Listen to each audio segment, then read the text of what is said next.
real quick video on what the Chattanooga Fire Department does, and I felt like this video was very impactful for you to see because it's our folks talking about their job that they do on a daily basis.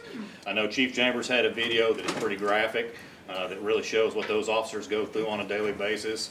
Our folks go through very similar things, but the video was put together by none other than our public information officer, Lindsay. She does an outstanding job with all of our press releases and really putting our firefighters first in the public eye to see what they do on a daily basis. I will remind you, she is a one-person show, and she doesn't work Monday through Friday 8 to 4. She works Monday through Sunday, or Sunday through Sunday, 24/7. She goes out on all the different fires that we have, so she also has a young one at home, so you can imagine that that challenges her home life quite a bit. But I do want to thank her for really putting this video together in quick fashion. She only stresses out about it and thinks it's the end of the world, and then she performs. And she's just one of those kind of solid people that we have in our department that really put this department first. And she's going to kill me for actually bringing her name up. So, but anyway, with this, I want to talk a little bit about this. Go ahead, Seth. What's the video? This quick video, yeah. Before you start, Council, we will let the fire department present, jot down all your questions, and at the end we'll ask all questions. Perfect. Okay. Get that out of the way now. All right, go ahead, Seth. House is on fire.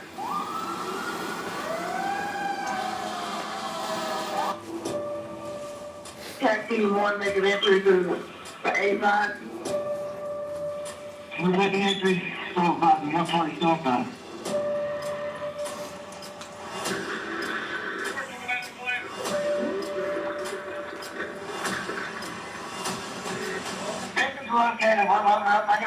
The job that we do, and I think everybody knows it, the job we do is a dangerous job. We have to be prepared in any situation. We come to work every day and we know the opportunity is out there for something bad to happen. When you pull up on a scene, no one wants to hear what you don't know or what you can't do. We have to be everything to everybody. We answer every call like it is the most important call we're going on, because sometimes it is.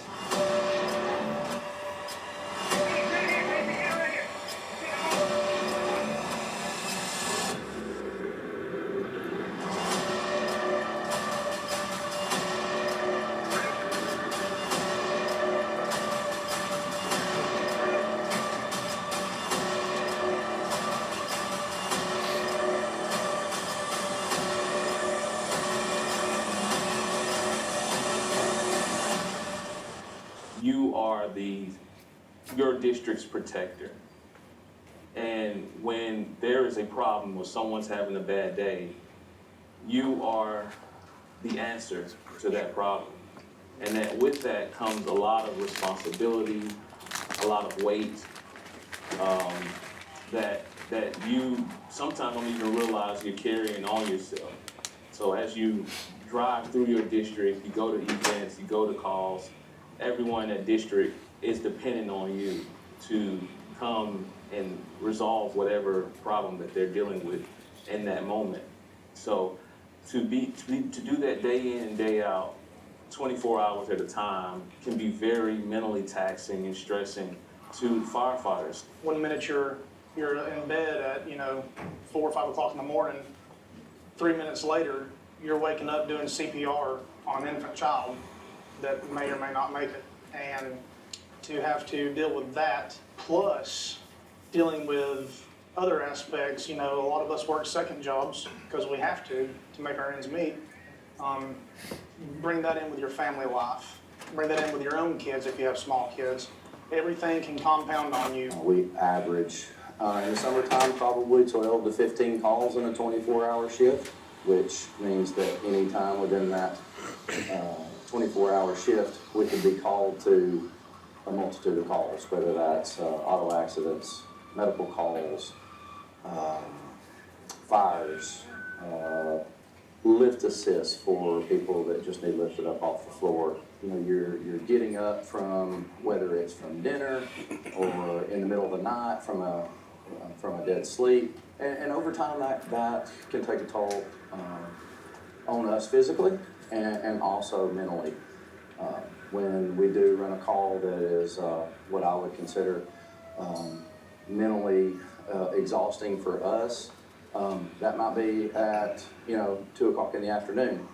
Well, at 2:15, you may have another call that's mentally or physically exhausting, but there is no time for us to call a timeout. We're expected to perform at 100% of our physical and mental abilities at any given time in our 24-hour shifts. Even sitting around the station, those things are weighing in the back of your mind, the what ifs, and if this happens, what would you do? You're constantly going through different scenarios in your mind, and even at night when you're sleeping and the bell hits, you're hoping that it's not the worst case, but if it is the worst case, you have to be prepared for that at all times. We train pretty extensively on what to do if we do have to call a mayday, what to do if one of our coworkers goes down in a mayday, how to get them out. When we make a push inside a house, people say, oh, you can't see anything.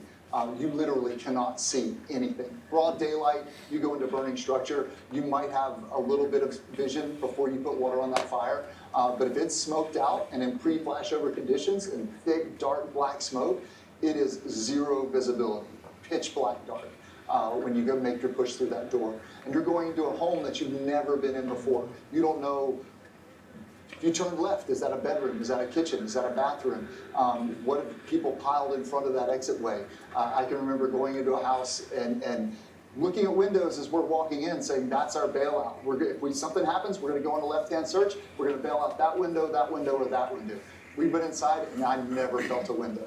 It was a hoarder home that had stuff piled to the ceiling. Never felt a window the whole time. And we were making a push to go get an entrapped victim.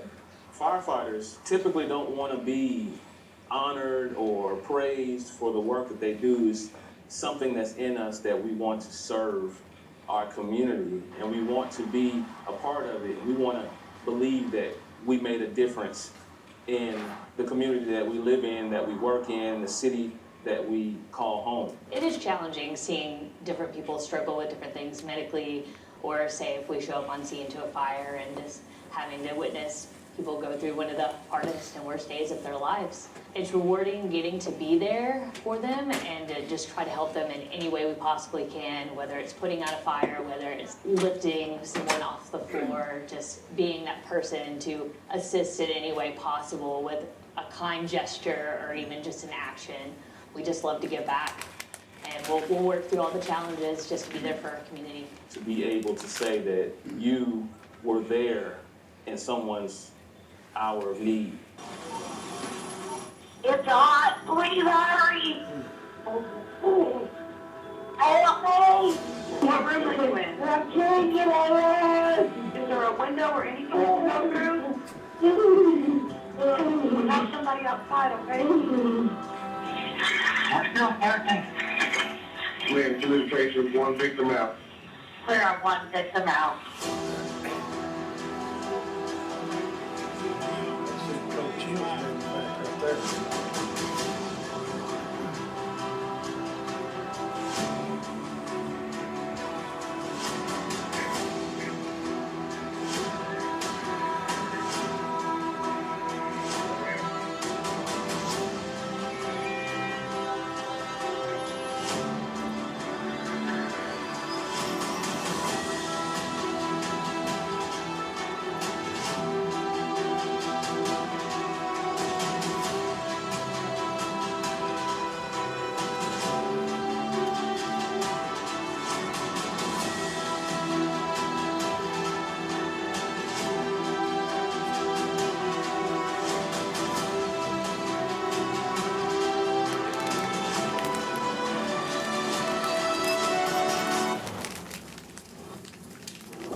Thank you, Lindsay, for putting that Thank you, together. Lindsay, that's good.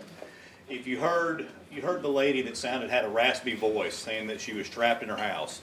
She sounded like an elderly woman. She was not an elderly woman. What that was is smoke inhalation. She is dying of smoke inhalation. We are hearing her take her last breaths as firefighters are actually searching for her. Like you said, it sends cold chills down your spine. We can listen to the entire audio. You can hear her almost take her final breath at the end as the firefighters finally rescue her. She did survive. She did survive, and she would not have survived had we not intervened. It was clearly apparent. And that window of survival for her was within minutes, with just minutes. There's just a few minutes of smoke inhalation that you can take before you succumb to it. So I want that to just be a critical takeaway of that and how important the job is that we do with just the fire side of stuff. They mentioned in there, let's talk a little bit about big picture stuff and framing that mindset. How can the CFD best serve and support the Chattanooga with the resources that we have? And we have done that for years. Since 1871, we have provided service to our citizens.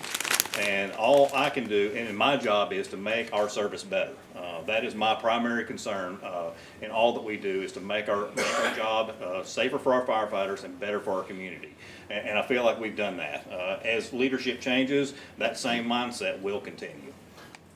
All right, so looking kind of at some of our budget highlights, kudos to Chief Chambers and the deep dive that he did on all his budget. Ours is quite more simple because one, it's a smaller budget and it's a little bit easier to understand. But out of all of our operating costs, we get a $66 million budget. Nearly 90% of that is strictly for salaries. Strictly for salaries. And so when you think about that, it doesn't leave a whole lot of money left over for us to pay for stations. So we have 417 firefighters. 390 of those are in operations that operate on the trucks on a daily basis. So we have 20 fire companies, 26 fire stations. We have a training building, and we have an admin building and a resource building. Those additional costs are what that extra $6 million. That's how we pay for the lights and the bills and the truck repairs and all the costs that we do on a daily basis. So we essentially run our entire department outside of salaries on $6 million. As you can see, that gets whittled away pretty quick, and we're able to do more with less. And that phrase always irritated me when city leaders would tell me you need to do more with less, more with less. We've done more with less since 1871, and that sentiment really kind of stands me up on my end because we're not protecting as best as we can. So we do the best we can with that $6 million. And keeping the lights on, keeping our HVAC systems. I know Chambers mentioned HVAC systems, and now he's an expert on it. We're the same way. We have aging infrastructure. We just secured the other $1.5 million for Station 14 in St. Elmo. That building is sinking into the ground and can't be repaired. It will eventually have to be demolished, and we'll have to replace it. Our plan is to put it on Olds Avenue so that we can keep that coverage down there. And that's taken 2 budget cycles to get to that point. And I bring that up, that's common. It's not common for a fire hall to sink into the ground, but it's common for aging infrastructure. We just opened 15s last year. That took us nearly 5 years to get that building out of the ground and built. So the wheels do turn slow when it comes to replacing our infrastructure, but we have a lot of aging fire halls, and those folks live in those fire halls 24/7. We respond to 100% of the calls that we receive. Every one of them we go on. It doesn't matter if it's helping grandma get out of the floor because she's fallen out of the tub, or if it's the major house fire that we go on, or any of the technical rescue stuff we go on all of them. A lot of the times the dispatcher, when they don't know who else to send, they're going to send the fire department because they know that we're problem solvers. Our folks are excellent at solving problems and trying to find answers to help get people be better. That's what we stand for. So out of our operating budget, what is all that extra $6 million? What does it pay for? With 90% going to salaries, there's not a whole lot of discretionary funds that we can do additional projects with. So we have to be really intentional on how we build out different things. So a lot of that pays for our vehicle operating costs, our radio shop leases, the radios that we carry the same radios that the police department does. And like he said, those are $9,000, $10,000, $12,000 a piece in those radios. All of our fire trucks, we have 26 fire companies with 5 people assigned to every one of them. We have 4 radios on the truck. So we're still one shy for every person on that truck to have a radio. And they are wickedly expensive, but they are our lifeline. So you go back to that video and hearing that lady taking her last breath, the way that incident commander on scene is communicating with that firefighter in there to get to that person that needs to be rescued is with those radios. It is our only lifeline. We lose that lifeline, we lose firefighters, and we lose citizens. And that's how critical that piece is. We don't spend a whole lot of time sending folks out to do classes. We really compress the amount of travel that we do because we simply just don't have the money to do that.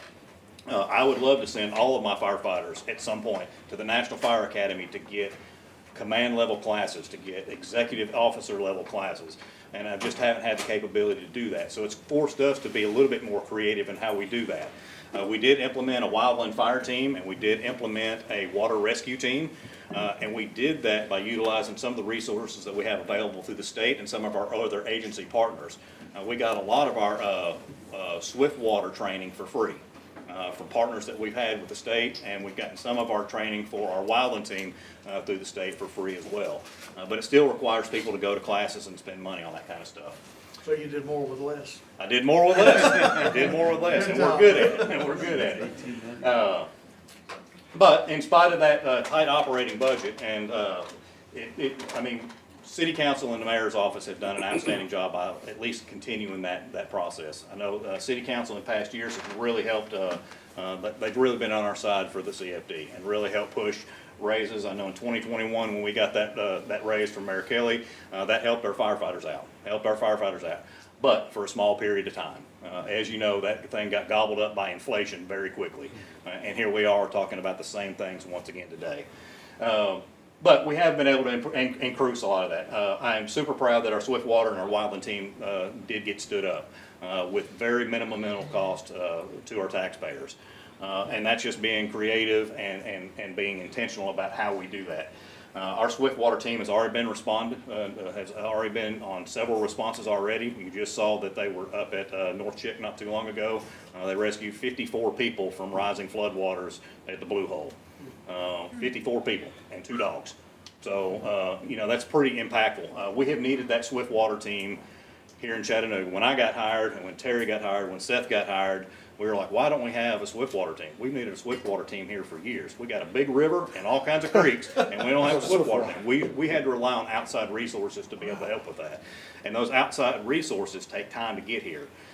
So we do have now a state certified accredited Swift Water team, and we're working on the accreditation for our wildland fire team as well. And that accreditation comes with response capabilities too. So not only is it a local asset, we can use that asset being accredited like that to branch out to our surrounding counties that may be in need. And I think that partnership needs to be highlighted. It's not just about our central community here in the city of Chattanooga. We have to help with some of those other things too, and being able to help those other departments as well. In addition to that, we've had increased response capabilities. We've added an ATV program, which is basically our UTVs. We had a couple that were really, really old, and we were able to overhaul that entire program. The ATV program, think about if you get stranded or fall off of the river park on one of those walkways. How are folks going to get to you? They've got to either hike in there by foot, and they can utilize that ATV to get stretchers and equipment in there to do that kind of work.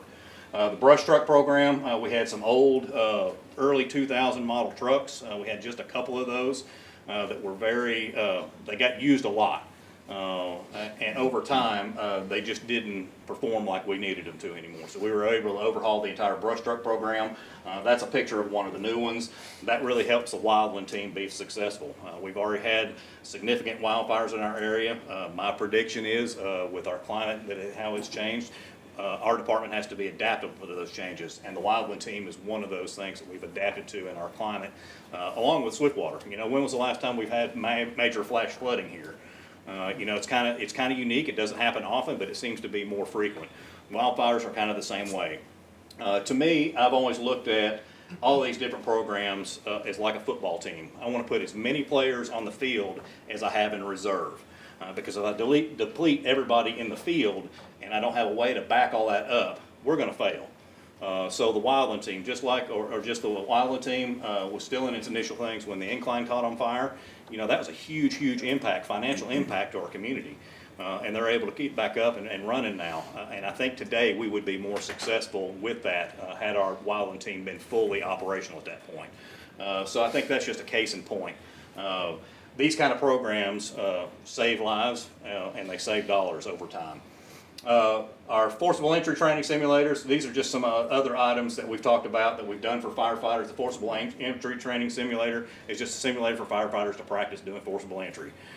When they go to those house fires, when you heard the lady about succumb to her injuries, how do you think they got in that door?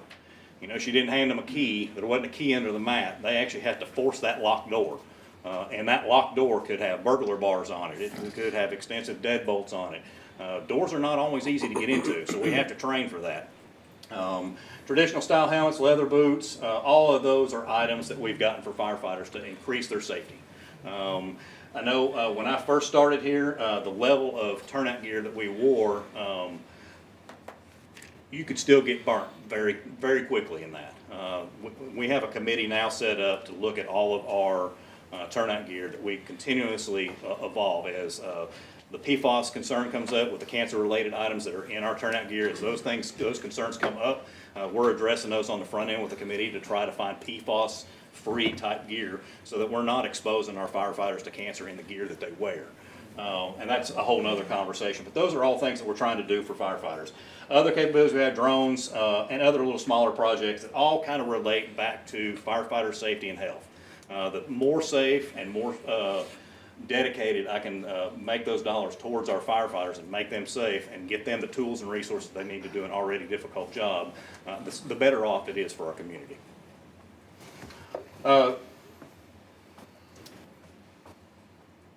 We have to have right-sized compensation, and this goes right back to some capabilities. I'm kind of talking a little bit about some of the unfunded stuff that we had.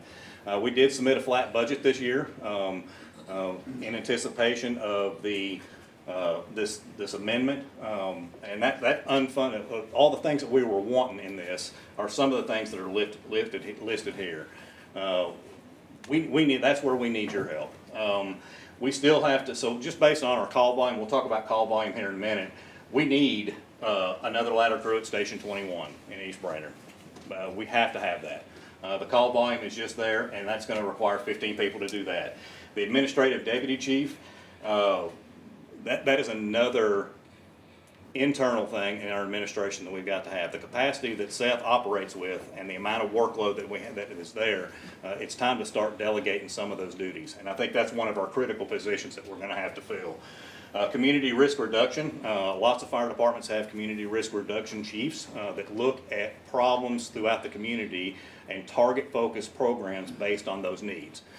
So for example, if we have a Hispanic community that has had lots of house fires due to maybe using their heaters to dry their clothes on, you know, it would be target specific to that area to go in there and do some public information about what the dangers of space heaters.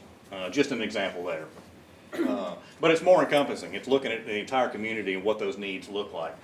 We've never had that capability. We do it on the fly based on what our firefighters see on a daily basis and the call that they run. So if they run a call to a similar thing like that, we're just getting information back saying, yeah, we ran a call with this is the issue that we had, how do we address it? And we really haven't had that capability to do those type of formal programs. Water supply officer, this is kind of another no-brainer. We've got a big river and we've got creeks that flood. And we have a lot of fire hydrants. We've got over 5,000 fire hydrants in the entire city that we have to make sure that are maintained and will operate in the day that we need that in the event of a fire. To this date, we don't have a water supply officer. And that water supply officer's job would be to make sure that we're communicating with those three utilities that we have to make sure that we have hydrants that are in service. A lot of times hydrants go unchecked. We go out and we inspect them, we weed eat around them, we flow them. But we can't repair them. They're not our hydrants. Those are the utilities hydrants. So we have to communicate with them and make sure that those repairs are getting done. And those repairs take time. We have some capital dollars that have been sitting there for a long time, but to replace a fire hydrant in a community where maybe the water main size is not adequate, they've got to dig up all the water mains, put new water mains in there just to add a hydrant.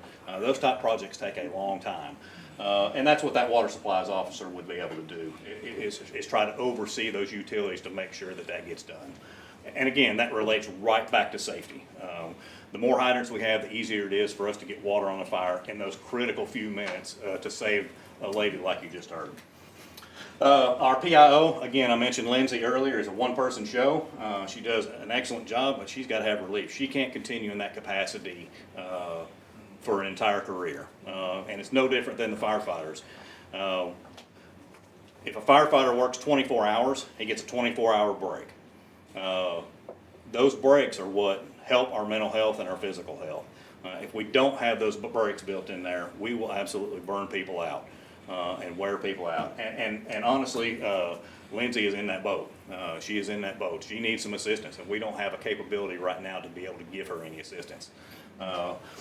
Other positions that are needed, safety officer positions, policy development officers, plans review. There's other stuff that we need. There's other stuff that we need and that we've put in budgets over the years to try to move us forward.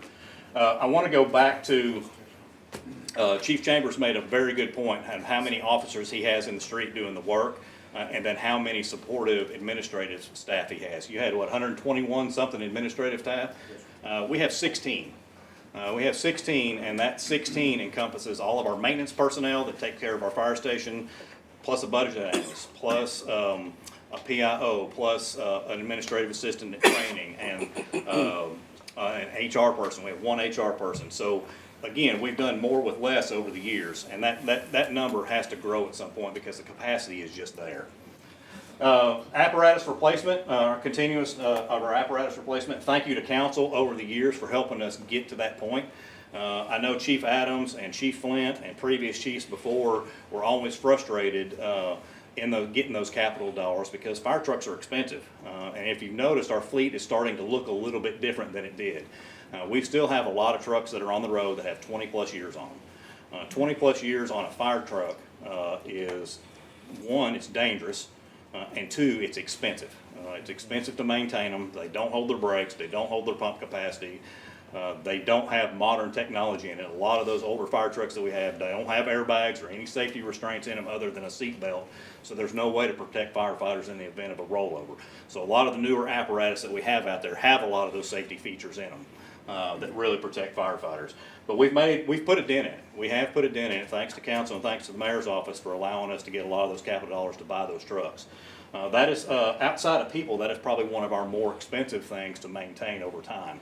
A fire truck today, whether it is a ladder truck, a pumper truck, or a rescue truck, run anywhere from $775 to $1.2 million.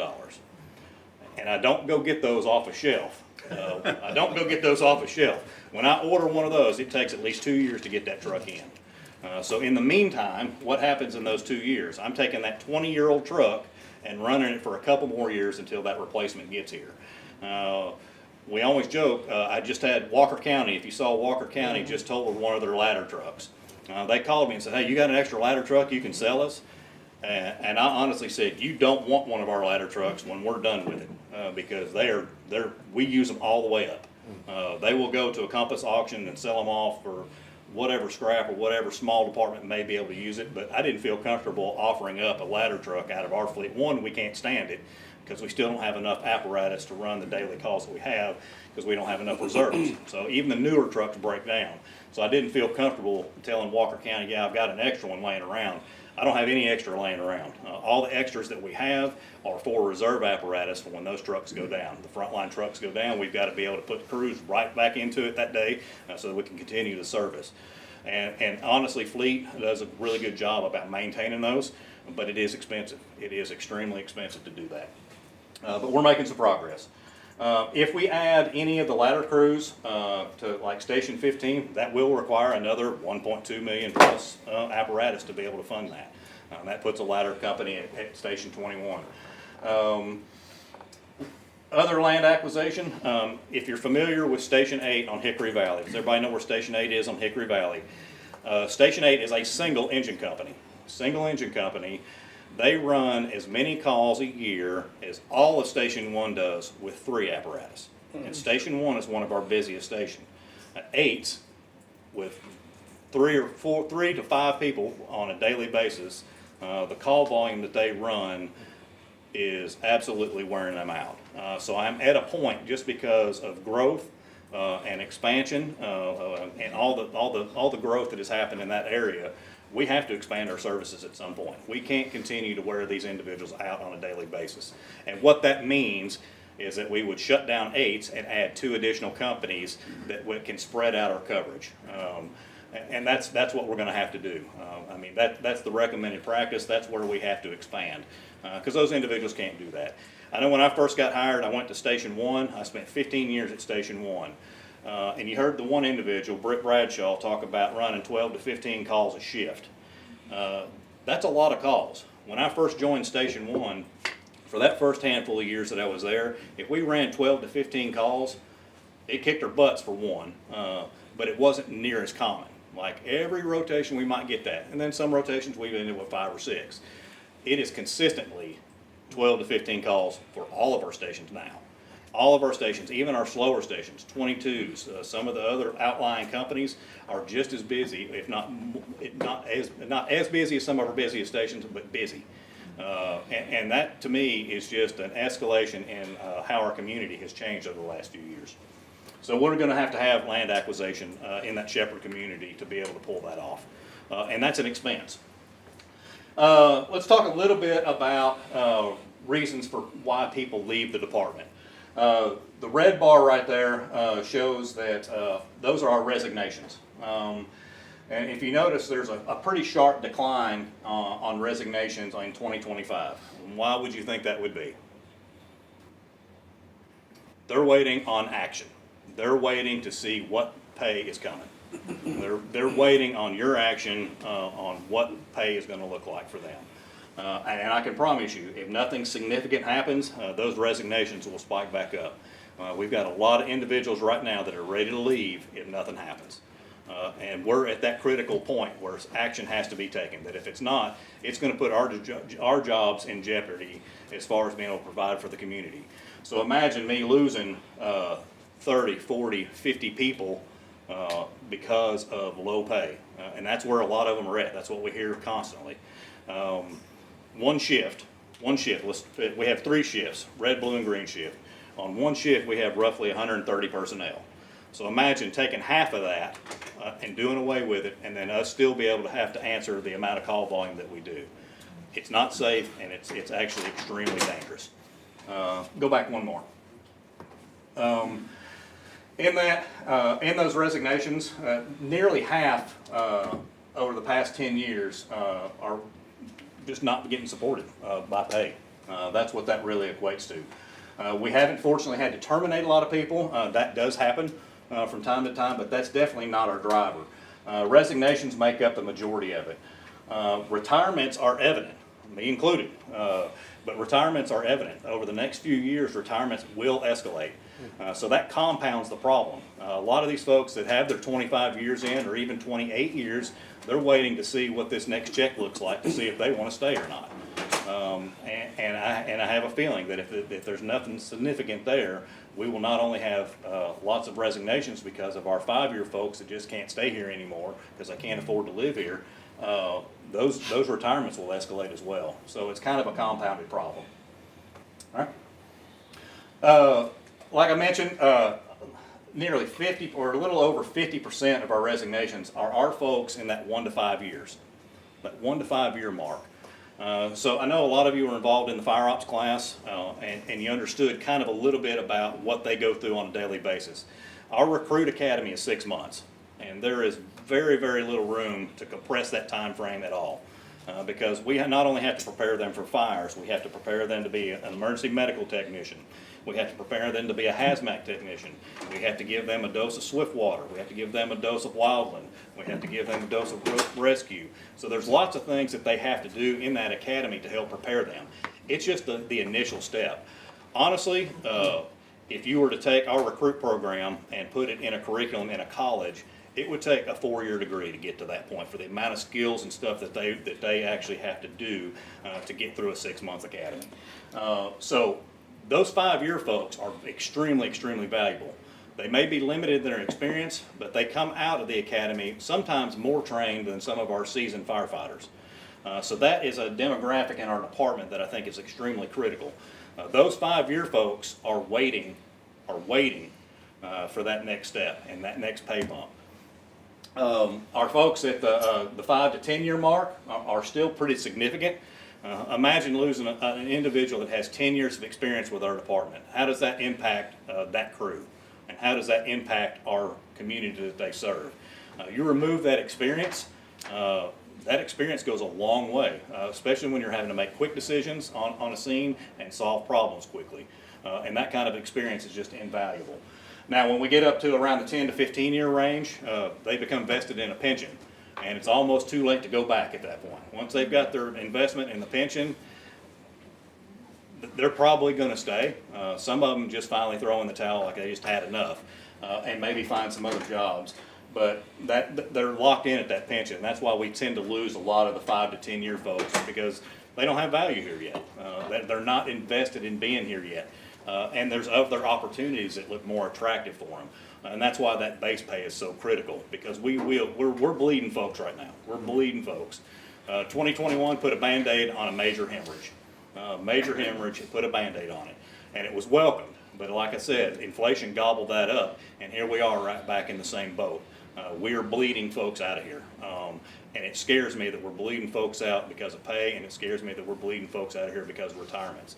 The last thing that I want to see is the level of firefighters we have. Out of 390 firefighters that are in operations alone, any number that takes away from that impacts the service that we can provide. All right. When we talked about pay disparity, and Chambers had a very good display of what this looks like, and I'll throw out a number about where we're at as far as pay disparity. We are 37% behind what these other departments do. In our region, we are 37% behind for a premier agency that is an ISO Class 1 that has all these other attributes about our department. We have an excellent department, but we can't keep bleeding folks. We can't keep bleeding folks leaving here because of low pay. Our starting salary for our firefighters is $43,000. $43,000. I mean, state law just passed a thing about paying our teachers at least $50,000, starting at $50,000. I know we're slowly getting there. Our firefighters start at $43,000, and that's a huge impact. Particularly, we were fortunate enough to get the residency thing solved. The residency restriction was extremely taxing on our firefighters. Imagine making $43,000, living in North Georgia, having to sell your house, move to the city just to get a low-paying job. You know, that doesn't make sense to me. And we have fought that residency for a number of years, and I really appreciate all of y'all supporting that residency requirement. And we've also lowered our age of hire to 18 because we've got to keep up that recruitment. Just like Chambers has, we have issues with recruitment and retention as well. And so we had to take some steps to help solve that problem. But again, just looking at some of the areas here, I mean, Knoxville, we were just right up the street. He mentioned Knoxville earlier. Their starting pay for firefighters is $54,000. And if we want to continue to be a premier agency, we have to get that base pay up there. We have to get that base pay up there because it makes it extremely difficult. And our recruiting agency does a really good job about telling people what you're going to make right out of the gate, what this job is all about. And a lot of the passion that we see in recruits is because they want to serve. They want to do good for this department. And we need to reward them for that fact. I mentioned call volume with Station 8 running some of the more calls in our entire thing. When I got hired early on, our call volume was considerably low, if you look at it, last year, or in 2023, we broke a record of over 24,000 calls of service. Now that's not all house fires, but our house fire numbers have escalated as well. And I think you can attribute to this just a growth in population and the way that our society has changed and the way that Chattanooga has changed. The population growth and the amount of development that we have obviously impacts the number of calls that we run on a daily basis. Chief Chambers has seen evidence of that as well. So our folks are really getting beat up on a daily basis. And what does that equate to the guys in the fire station? The folks in the fire station not only have to run calls, those 12 to 15 to 18, 20 calls a day, they're responsible for a lot of training. And that's part of our culture that we have changed over the years, is a real heady emphasis on training these folks. All the skills that you see from the wildland team to the rope rescue teams to the swiftwater teams, those are all perishable skills. You don't go to a 2-week class and then you're good to go for the rest of your life. Those are all perishable skills that have to be practiced on a daily basis. Who all can tie a figure 8 knot or a bowling knot? You know, you might have been able to do it at one time in your life, but if I threw you that thing down there and told you that my life depended on you tying that knot right now, you got to perform. And if you can't, that's one of those perishable skills that just have to continue to be practiced. Like I mentioned, it's not just fires that we run on, but we do run a lot of fires. And our fire calls are up considerably. 422 is our last count. So when you think about the number of house fires, they obviously had a pretty good decline, particularly around COVID. We had a little bit of a decline, but that uptick is pretty dramatic. And if you think about 422 house fires, there's only 365 days in a year. So that equates to more than one house fire a day. Our folks are getting beat up. We're asking our folks to do more with less, once again, and we're asking them to do it at a very low pay rate. And I think that's kind of a critical point. That's just fire calls. That's just house fires. We run a lot of house fires. I know lots of other cities look at us and come down and buff us and listen to our radio traffic and see what we do. And I think that's important, but we run a lot of house fires in different various communities, and I think that's kind of an important takeaway. These are, if you looked in the video and you saw the folks and all the gear, squirting the hose lines, it seems really kind of cool and kind of romantic and neat. It is hard, intensive, tough work. It's almost 100 degrees out there today. Imagine wearing that turnout gear for the next 4 hours. You get 4 hours, you get to be in that turnout gear for the next 4 hours, performing heavy manual labor. And then, when it's over with, you go back to the station, you get cleaned up, and then you get knocked out for a second one. So you go spend another 4 hours of your 24-hour shift doing the same exact thing. And then you go back, you take a shower, you get cleaned back up again, you get knocked out again to go help somebody on the floor, or you end up on a childhood CPR. You can see how the accumulation of those kind of events can add up and take a physical and mental toll on a firefighter. The physical toll, being in that turnout gear in 90+ weather, it hurts. It hurts. And I can tell you from experience. When we did a lot of the training burns, and you go out there and you're in multiple heat doing training burns for recruits, I can feel my heart pounding through my chest. And I can tell you, when it's time to take a break, my heart's telling me it's time to take a break. So just the adrenaline dump alone on the firefighters that out in the community putting that stuff on, the adrenaline dump alone taxes your heart to a maximum capacity. And then you're expected to perform flawlessly during that entire time. So the toll is just accumulative. Now, put that on the thing. I see a lot of our older firefighters that are ready to retire and talk about how they have to run the calls at night and how they're just tired.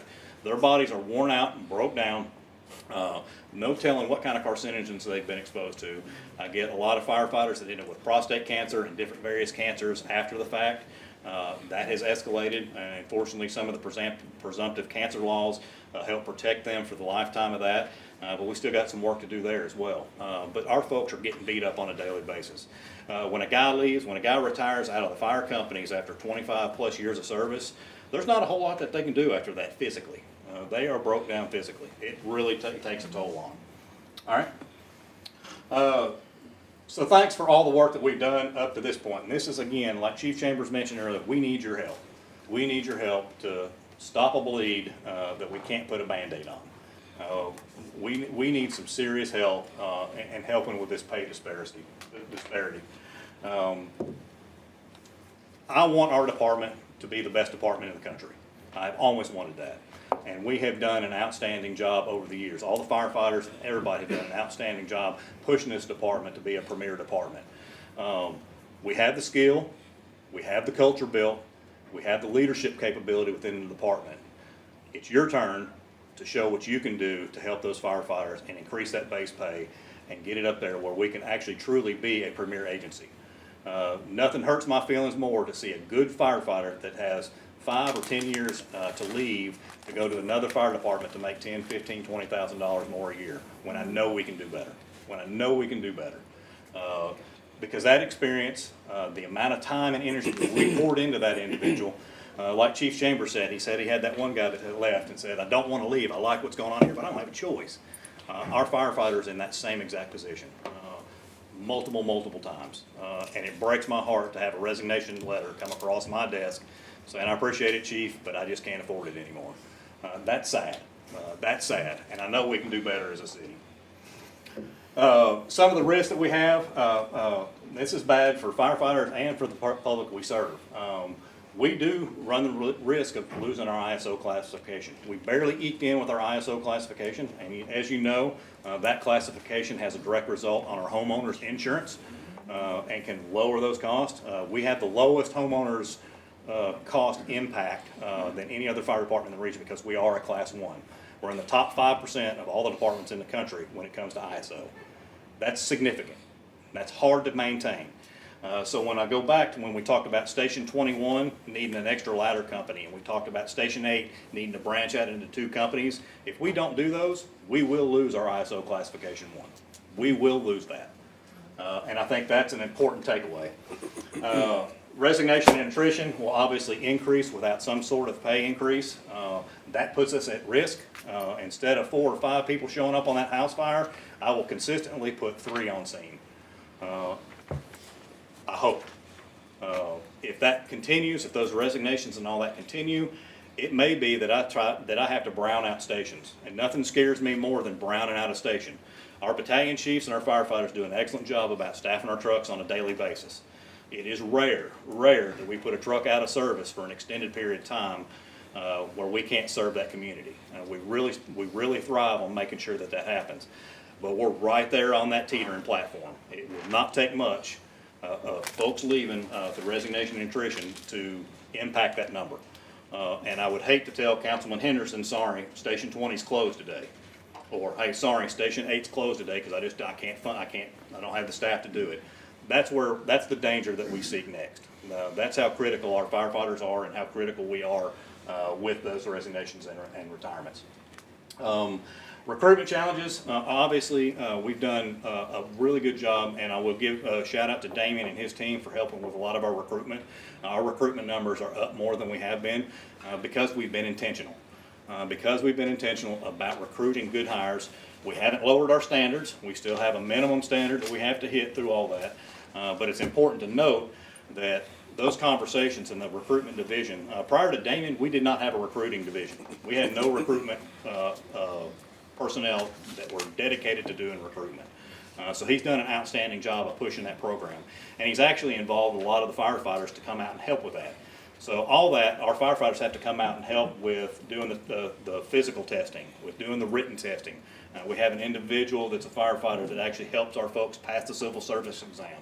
So we're really being intentional on the front end so that we're hiring good quality folks. And we spend a lot of time doing recruitment and that to be able to get those high quality folks, which has been the direct result. Chambers, I think you mentioned that you had 35 recruits coming eligible? 39 right now, we're on track for 45. Yeah, so, and we're in the same boat. The academy that we have that will graduate August 7th, we have 32 in that one. So I know that our recruitment challenges are there, but we've really made some inroads to help impact that. But out of that 32 that we hire, in 5 years, I'm probably gonna lose a third of them if we don't do something with pay. And that's what scares me the most. We may make all kinds of impacts in recruitment, but if we can't keep them, and can't retain them, we're just spinning our wheels. We're really spinning our wheels. We can't kick the can down the road again. Like I mentioned, the 21 raise really helped out and stabilized things for about 6 months. And then inflation hit, and that raise got gobbled up, and here we are right back in the same thing. I want to be a premier department. I want to continue our Class 1 department, and I want us to be a department that is looked up to in our region, and we are at this point.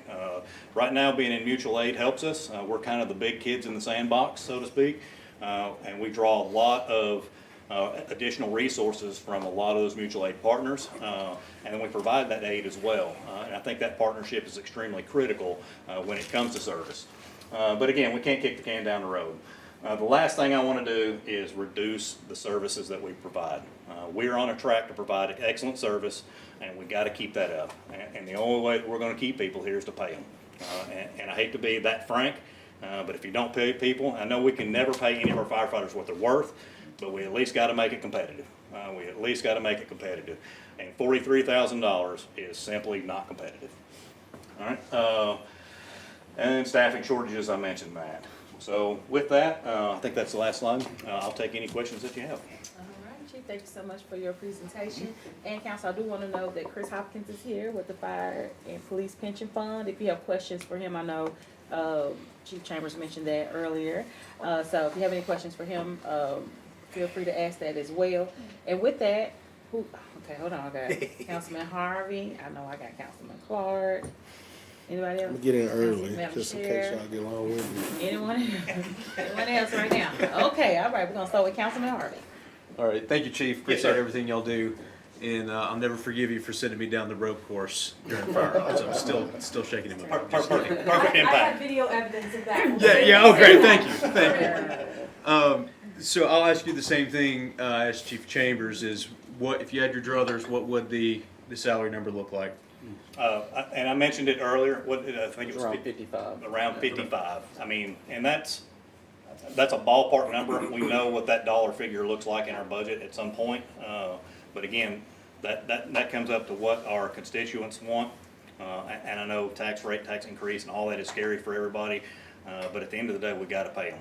We gotta pay them. So that means just getting in that ballpark from where we're at is just a starting point. Is that covered in the $14 million? Yes, sir. Yeah. And that's not cadet pay, that's firefighter, Yeah. that's where, Yeah. and like Chief Chambers said, Yeah. focus on that. Yeah, and raising that base pay to at least that does impact the rest of the folks on the scale as well. And it allows us to take away some compression issues that we have. I know our senior firefighters are underpaid with the way that our plan is set up because of the percentage difference between some of the different ranks is not congruent across the pay plan. And that would help right set that, where we have the same amount of percentage between the ranks as everyone else does. That's one of our goals, is to try to fix that. Any other questions, Councilman Harvey? Yes, thank you. Included in the 14 million and something that's obviously important to me is you mentioned East Brainerd a couple times that we're just understaffed and underrepresented when it comes to fire out in our area, my district. So obviously very important to me. This is what my constituents care about. They all through the campaign process, it was safety. It was, we make sure that we're safe and we can feel comfortable where we live, where we go out and enjoy town, if it's police and whatnot. But so within that 14 million, does that include the extra fire station, separating Station 8 and getting the new one and the additional ladder company? I wish it did, but it does not. Okay. That only addresses pay. Okay. Any additional questions? No, ma'am. Thank you. All right, so you figured out again. Councilman Clark. Thank you, Chairwoman Dolly. I want to do a follow-up question. So the 14 million is for pay, but if you were to include some of the critical apparatuses that Councilman Harvey needed in his district, what is that baseline number combined? And So- do we know that? Have we been presented with that? Yes, well, it's in our budget. We submitted the flat budget, but that's been in our request. It is in our request now to help with the supplemental as well. Gotcha. So that dollar figure, you're looking at least 1.2 million for a truck, and then it will take 15 people to staff that. And I can get you exact numbers Sure. on what that looks like. But I can't add any more companies in the fire department without taking away from current staffing. So anything that we add, it has to come with people. So Station 21 is a prime example of that. If I want to add a ladder truck in there, I've got to add The 15 people people, first. 5 per shift, to be able to cover that. Same thing with Black Creek. Black Creek is pushing to build a fire station up there because of the coverage and the amount of folks that we've got up there. That fire station will take 2 apparatus, a pumper at $775 and a mini pumper at about roughly $400,000, and it will take 18 people to staff that. So we're kind of behind the 8 ball. I know that Black Creek development can't proceed with any more growth until that fire station has its coverage. So we're kind of in that same world. Now, fortunately, with 14s, we have all the capital funding to build 14s in St. Elmo, and it won't take additional personnel because we're moving the 14s personnel to just a new station, just like we did for Station 15. I've got 2 additional questions for Chief Hyman. So, as I'm sitting here watching this presentation, I have a range of emotions. One is embarrassment. When I look at cities like Murfreesboro, which is just right a smaller city that has a different rate of growth than Chattanooga, and they pay 60. Their starting pay is 61,000, but you are saying that to raise it to 51,000, we are still not competitive. That's correct. And I'm embarrassed by that, not because that's what you've calculated, but that's what has been the standard. And so one of my questions is that how, because I know that one of the positions you're proposing is a policy development position. And hopefully in that position, we could maybe analyze, how did we get here? Like, how did we get stuck not doing this? And how do we undo this? I heard our chief of staff, Kevin. Oh, hi, Kevin. Where's Kevin? Oh, hey, Kevin. Kevin threw out a policy recommendation that I thought maybe echoed what they're doing in Knoxville, where they recommend a 4% increase in their COLA, and it's kind of, I guess, enshrined in policy or their ordinance for Knoxville. Is that correct, Kevin? It is, yep. And so I guess my question is that we know what to do. How do we get here? How do we undo this? And what are your policy recommendations to this council to do it? Because you do a great job, you know, fire science, policy development, right? Which is what we do. How do we undo this? What are you recommending so that we cannot, because it's just not about being competitive. I mean, I am embarrassed that we are not paying fire and police. And then yet I look at your numbers in 2023, we had about 200 something fires, and 2 years later it's increased. So we're having more fires. So we're having more fires, paying less. And then we're doing the wear and tear on firefighters. This math is not mathing for me. And I am very embarrassed. And I hope that the administration will present a proposal, I mean, which you are, but one that is sustainable, meaning what can we do every year? Because I'm on council for 3 more years. I don't want to come back here and do this again next year. I think this is, an embarrassment, quite frankly. But how do we get here? How do we undo this? I think that would that be is my more of a last question for Kevin. But I will say that Kevin and the mayor's office, they have been in constant communication with us. They understand our needs. They understand the police department needs. And they're working through the process to make that different. What I would like to see, obviously I want to be, that 54 number is just to get us started. That 54 number will only right set us for a short period of time. If there's nothing that goes past that, like you mentioned, the COLA is past that, it's going to be a one-time hit, and then in 6 months, we're going to be in the same condition that we were back in 2021. So I would challenge the mayor's office to think about that as they move forward. And I know they've been in constant communication with us, but it wouldn't be my job to tell them how to build their policy. I would love to see a sustainability recommendation. I know right now we're talking about fire and budget as it relates to what we need to do now, but one last question. You mentioned that you have some retirees on the horizon. Have you all calculated in the next 2 years how many we know that are eligible for retirement, may not retire, but how many are eligible for retirement that we might lose in the next 2 years? I will say it for the next 5 years, it's around 140. That will be eligible for retirement, Yes. that we could potentially lose in 5 years. That is correct. It's about a third of our A department. third of our department. So you think about a shift.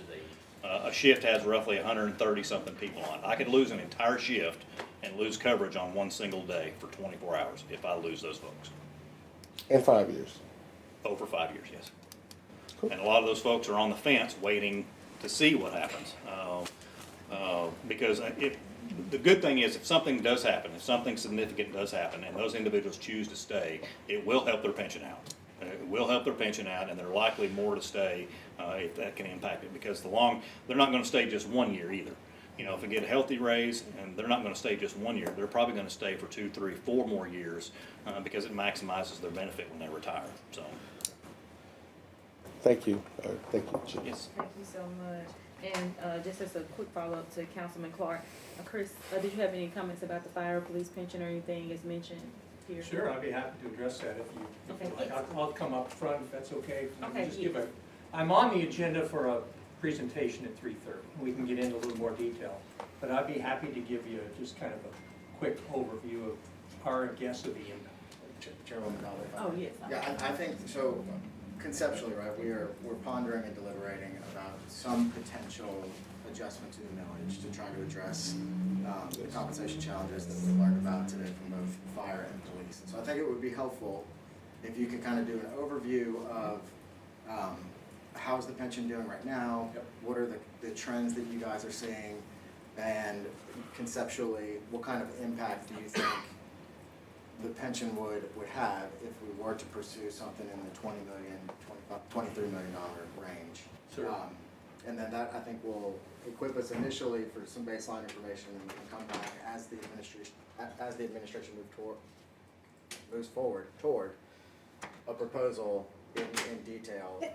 We will certainly have additional questions. And I also just want to mention real quick, we also have Katrina Abbott, who is our fund manager here, and we have Police Lieutenant Joe Shaw, who's the board president. Okay, all right, so give us just a second. I have one more question. I have some questions from Madam Chair Hill, and then we'll get to the statement from Chris. So, Madam Chair. Thank you, Madam Chair. Okay, Chief, how many, I'm a little unclear as to how many firefighters you are funded for and how many you have. 31. 431 is our total number of firefighters. So what was the 390 390, operations firefighter? if you take 26 fire companies and times that times 5, times 3 shifts, that gives you 390 in operations. What that means is that I have 5 firefighters assigned to every truck in the city. Okay, but so you have 431 active firefighters. Correct. On staff now, and how many are you funded for in your budget? 431. Yeah. 431, okay, so we don't have that extra cushion the way that we have in police. Okay, good to know. Now, that number will be impacted if we add a station or add Right, a ladder company, that number will need to go up. right. So how many open so how many open positions do you have? 0? No, 30, 35? Yeah, 35. Somewhere in the 35 So you- range. Vacancies. That we're hiring for in January. So you have 400 firefighters and you're hiring 35? We have 431 budgeted positions, sworn budgeted positions. That includes day shift as well as, of course, operations. And it also includes all of the chief level staff. And we are 35 off of that total number. So we're under 400 right now. Okay. 431 total budgeted positions, you have 35 openings. Do you kind of run 35 openings all the time right now, or does that get bigger? That trend has changed, and that trend has gotten worse over the years. When I was at training, as the training chief, the largest class that I did was 38, and it was an absolute chore, because that's a lot of people to train. Chambers will run into the same thing. Training that many police officers is difficult. It takes a lot of resources to do that. But our numbers will continue down that road until retirement stabilize and resignation stabilize. We will be running high academy numbers for a period of time. What that looks like down the road, I don't really know, but I just know that we're fighting two fronts. But so you have 32 in the academy right now that'll graduate on the 7th of August. Correct. Which and then an will- additional 35 vacancies. So you're down by 67? Yes, total. On the trucks. That's correct.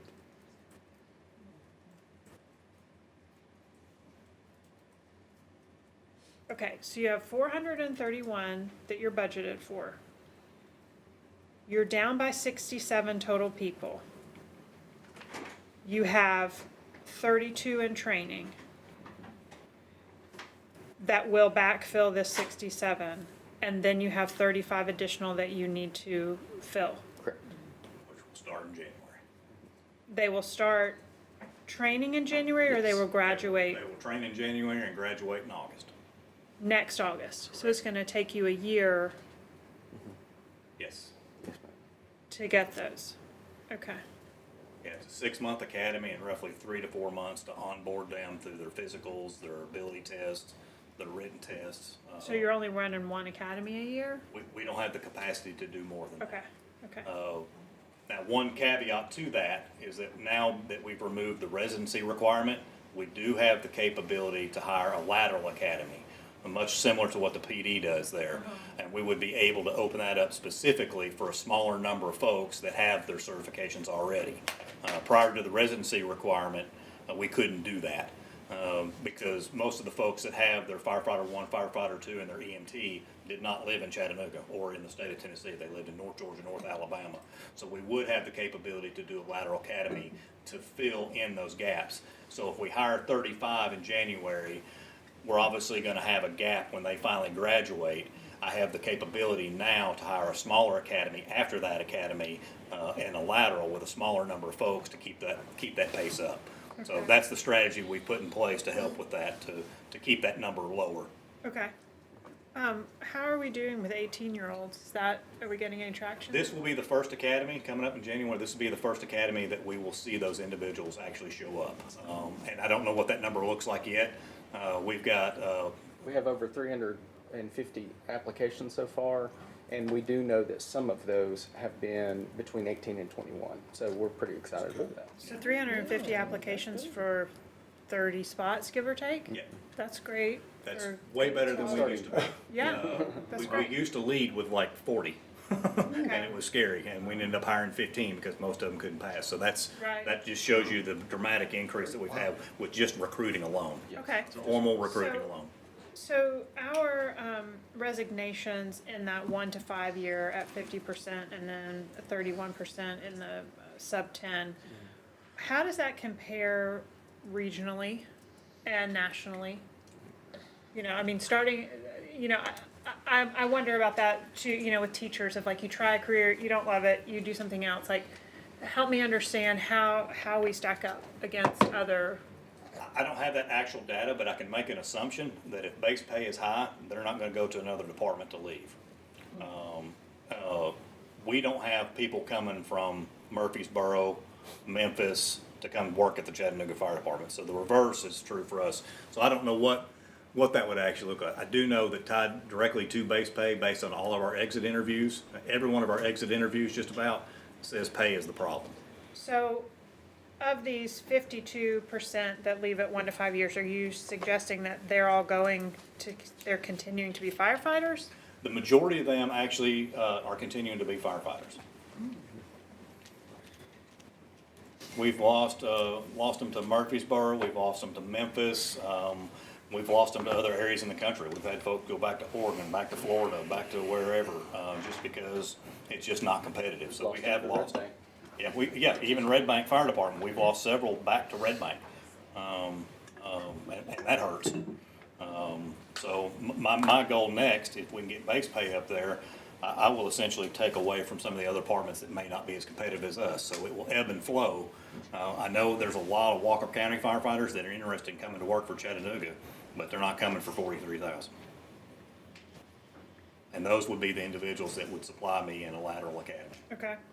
So comparison cities, and I think really we need to have some good conversations with HR about this with comparison cities, because I know they do really intentional pay studies. So I'm looking for the overlap of, are we comparing the same cities for fire as we are for police? Because you know, Memphis, we're not looking at Memphis for police. We're not looking at Nashville for police. Like, do y'all work together? Would you like me to? Yeah, please jump answer in that. here? So we sent information over to Councilman Davis on July the 8th. Has everybody had a chance to look at those spreadsheets? Forwarded that to everybody. Did everybody have a chance to look at that? Okay, so the first thing I'll say is the presentations that the chiefs have given today are spot on.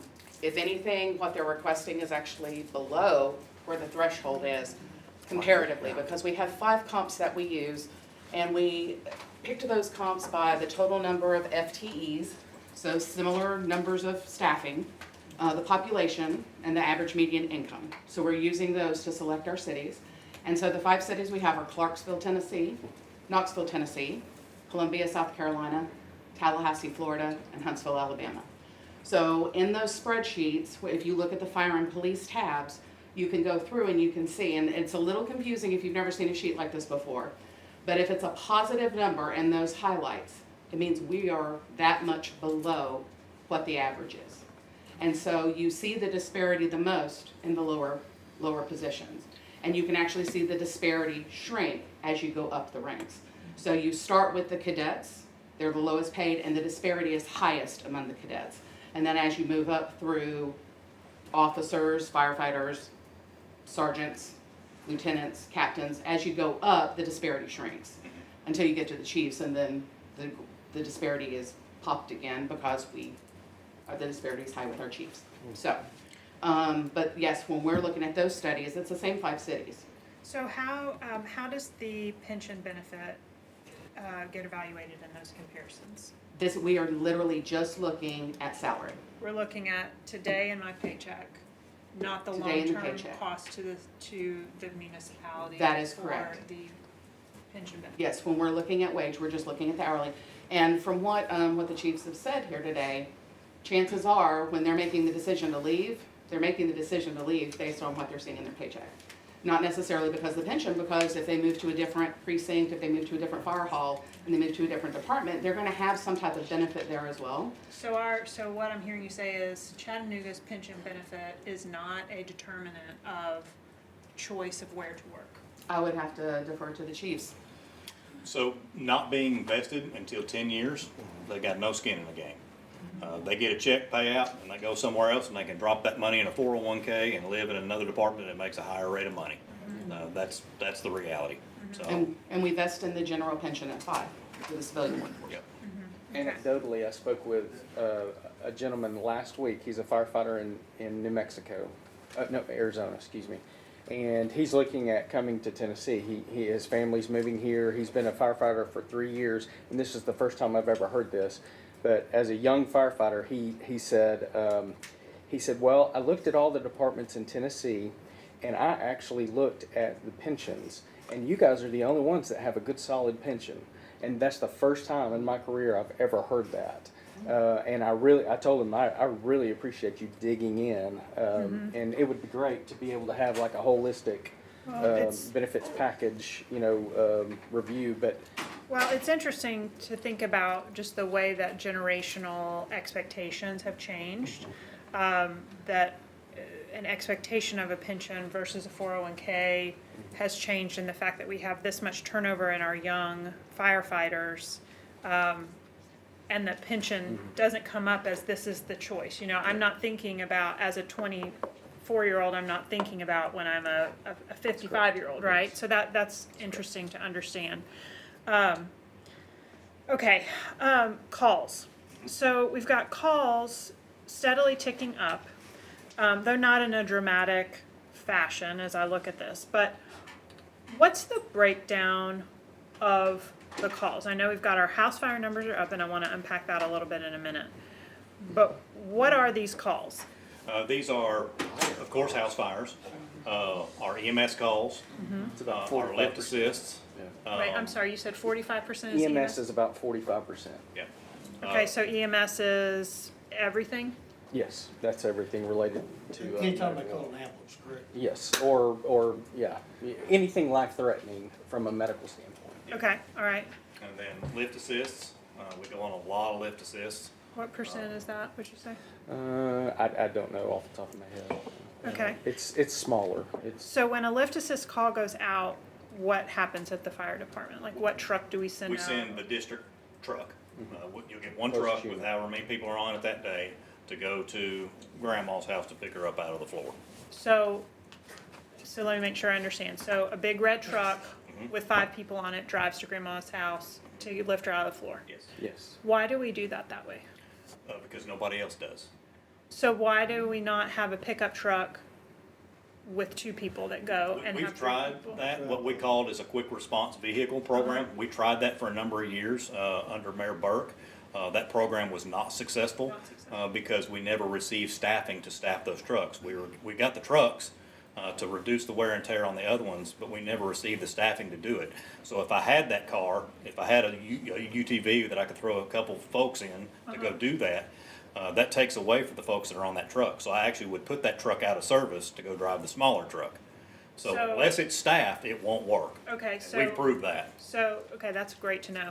So when that truck goes out with 5 people and you lift up grandma and then you get another call, you go straight from that call in that staffed truck? Yes. Okay, got it. Yes. Okay. So the QRV actually hindered our ability to provide consistent response. Right, So I hear the you. same exact thing. If Yeah, they got yeah. stuck on a lift assist call, that means they can't go on the house fire that's 2 blocks down the road. Uh-huh, okay. And those vehicles were, they were used by the stations in the same way that a call comes in, it's routed to that station and that goes out. Like the grandma lift Yes. calls weren't routed from a general grandma lift Right.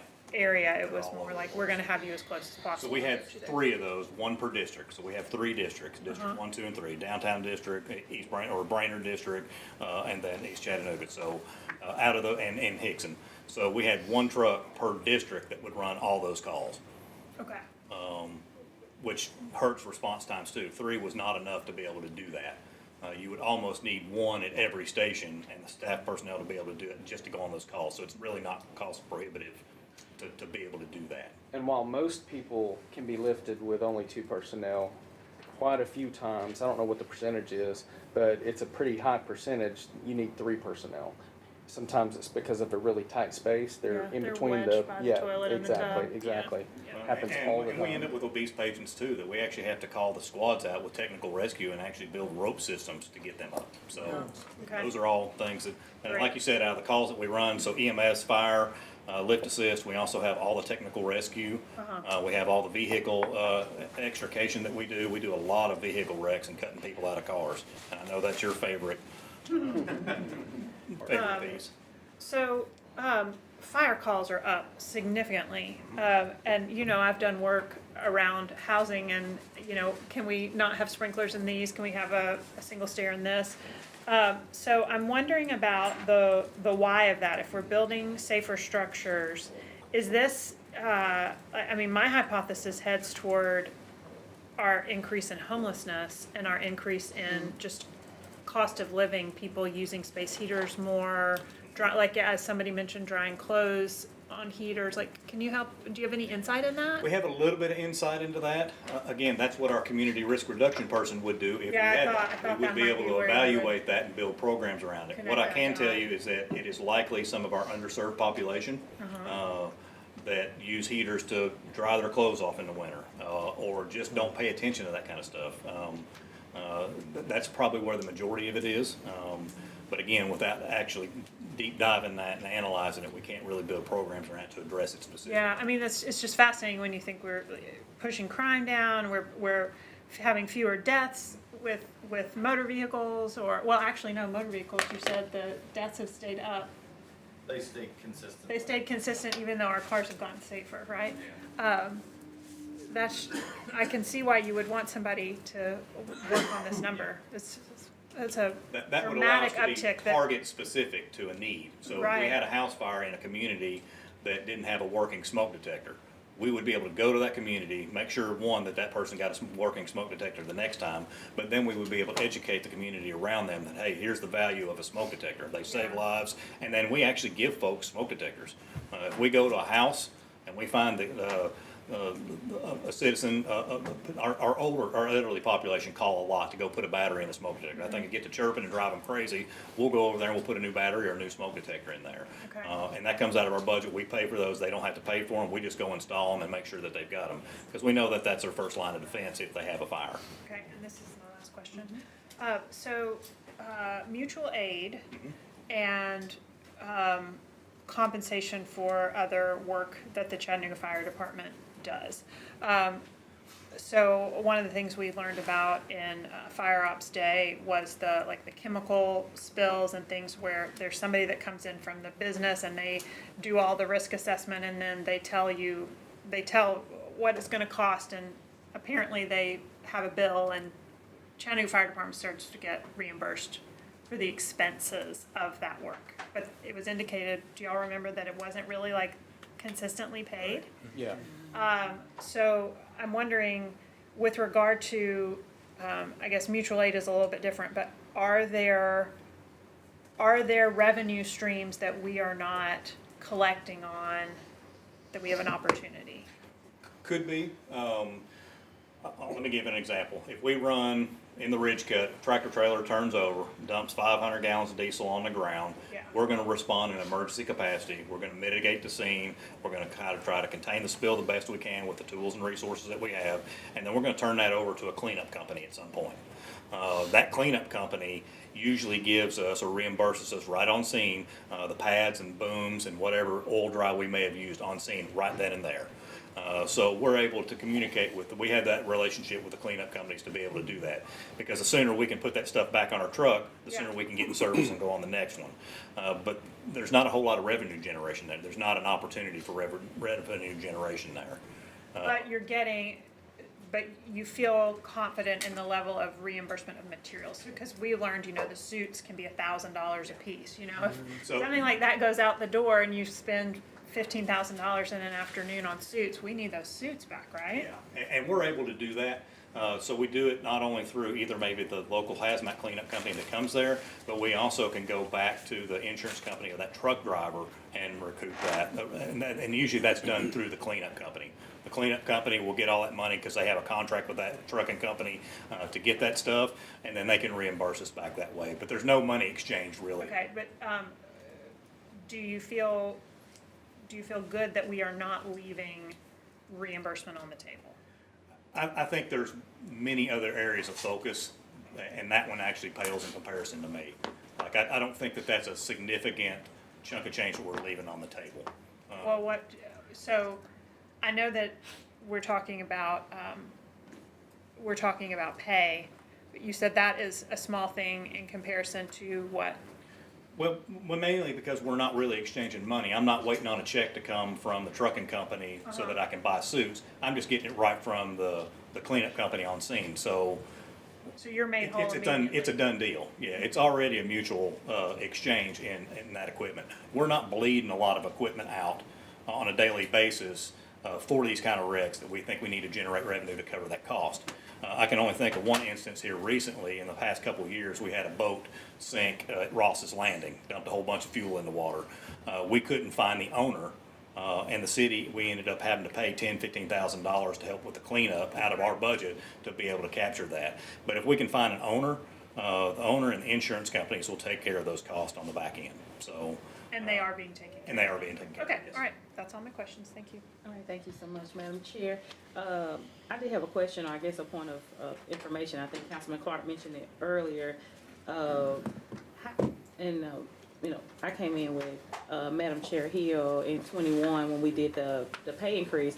But how did we, because somebody if it could just be an email or something, but help me understand, how did we get here historically? Because sometimes having that context is important. Was there a lack of raises being given in previous administrations or councils, or what was it they got? So you don't have to answer now because she got this camera on and everything. But if you could just send me a quick, but if you can send me just just something brief, if it's just a chart showing, those, I think Councilman Henderson, if you want to say Chairman Henderson, Councilman Henderson asked for that from the police department, I believe, so if we can get that also for the fire department, just to, especially that inflation rate, like what were you making, I guess, a quarter century ago, as Chief said very lightly earlier, a quarter century ago to now. What is that? What does that inflation look like? And if we can just kind of historically see what that is, and if there's any context you can give us as to how do we, because this doesn't make sense. It really doesn't make, we knew that when we came in it didn't make sense, but now being here now another term, it still doesn't, and this is just not okay. So we'll get you that information, but I will say that it really boils down to mayoral priorities. This mayor is focused on paying firefighters and paying police officers, and that's what it takes. And in years past, that hasn't always been the case. A lot of times when we've gone before mayor's department, it's been a no, we're not going to do that. I've got other projects that I'm working on. It's a no. And I can't tell you how many times I've been told no in years past, and it's heartbreaking because the direct result is what you're seeing now, and that's why I get frustrated. So. Okay, thank you for that. We'll have Councilwoman Noel, followed by Councilman Clark, and then we'll have Chris come up and give the final information about the pension. Okay, so I can attest. Vice Chair, I'm sorry. Thank you. I can attest to the salary of a firefighter. I am a widow of a firefighter. And I have never, ever known my husband not to have had to have a second job, even with me working. So it was pennies back then. When I tell you pennies, it was pennies. So, yeah, I'm all about you all having a livable wage in order to take care of your family. And like I said, when you have a husband or wife that is a firefighter, then they're away from home more than they are at home. So, and if that can actually cushion or help them to be able to be more at home with families, then I'm all about that.